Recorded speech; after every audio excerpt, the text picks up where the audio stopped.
everyone. So for today, we are going to talk about idioms for academic writing. In spoken English, you may use informal idioms, but we cannot do that in a formal writing.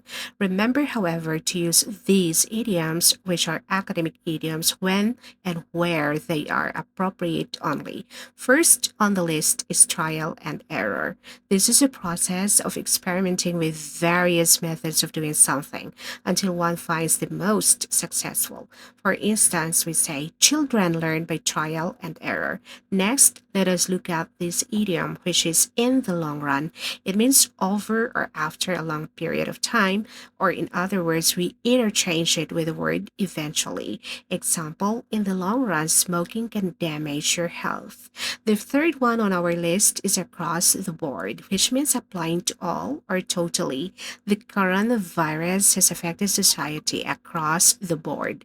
Last resort is a fourth one. It means a final course of action, used only when all else has failed. For example, in my opinion, the solution should only be taken as a last resort. Finally, we have to bear something in mind, meaning to remember a fact or circumstance and take it into account.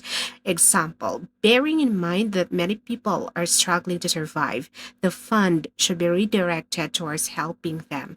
Thank you for watching, and I do hope you hit the subscribe button if you want more educational contents like this.